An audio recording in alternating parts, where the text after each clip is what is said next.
បាទសួស្តីថ្ងៃនេះខ្ញុំមានស៊ីគ្វីមួយចង់ចែករំលែក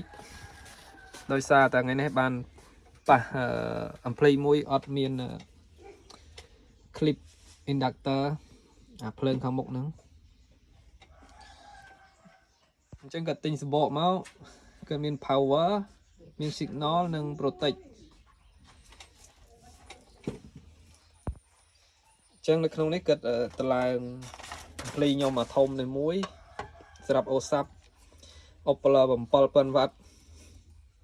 មួយគ្រាប់និងអានេះសម្រាប់លេងសងប៉ុន្តែខាងនេះវាអត់មានភ្លើង power signal ឬក៏ clip ទេអញ្ចឹងខ្ញុំបានកែ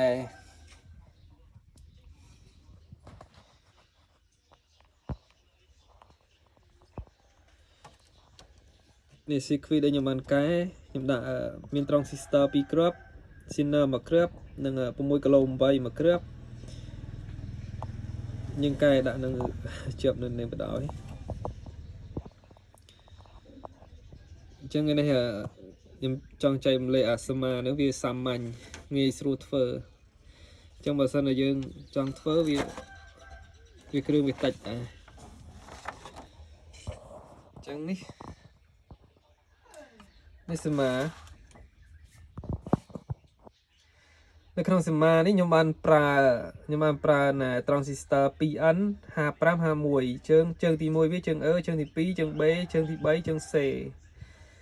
ចានេះមិត្តសញ្ញាវាជើង E ជើង C ជើង B ដូចគ្នានេះ2គ្រាប់ដូចគ្នាអញ្ចឹងអានេះ LED lead diode lead អញ្ចឹងអានេះ signal អញ្ចឹងអាខាងរូបធំនេះខាងបូក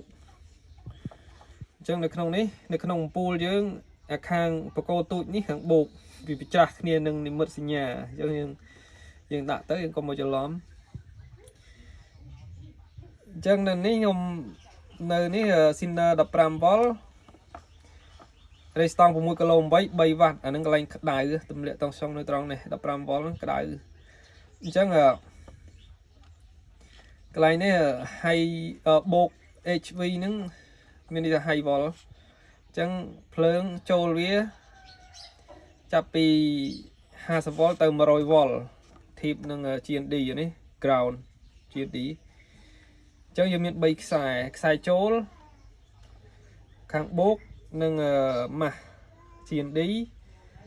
និងអានេះខ្ញុំដាក់អាវហ្នឹងដោយសារតែអាវហ្នឹងចង់និយាយថាចេញពីខ្សែ Opler របស់យើងហ្នឹងក៏ពិតត្រូវ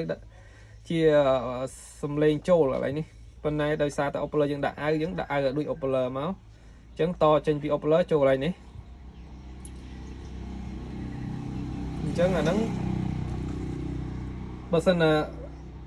ចង់ធ្វើយើងអាចធ្វើបាននេះស្រួលទេសាមញ្ញតតាមនឹងទៅដំណើរការល្អអញ្ចឹងយើងអាចយកទៅប្រើការបានសមានេះខ្ញុំយកមកពីអ៊ីនធឺណិតដែរប៉ុន្តែដើរស្រួលឥឡូវខ្ញុំតេស្តឲ្យមើលអាធំនេះដោយសារតែវាមានស្រាច់អញ្ចឹងយើងគ្រាន់តែតខ្សែមកខាងមុខហើយអាតូចនេះវាអត់មានដល់ពេលអញ្ចឹងទៅខ្ញុំបង្កើតសមាវាដាក់ទៅហើយនឹងចែករំលែកសមាដល់ជាងខ្លះដែលក៏អត់ទាន់ចេះវាហ្នឹងអាចយកទៅធ្វើតាមបានអូខេឥឡូវខ្ញុំតេស្តសំឡេង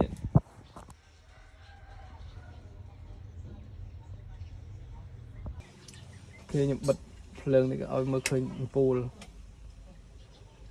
បើកលឹបអូខេបើកមក power វា on ចឹងអាខាងអាធំនេះដំណើរការ CCV ផ្សេងនេះខាងអាតូចចឹងមួយ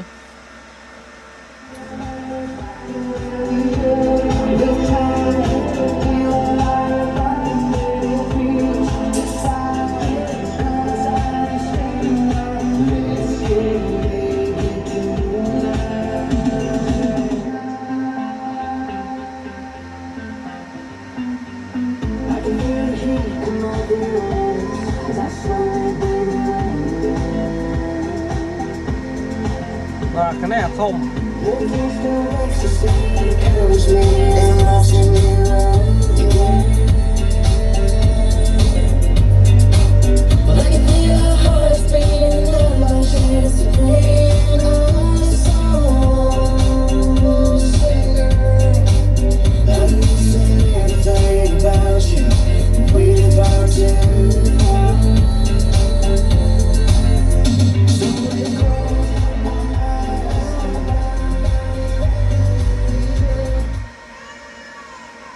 ok êm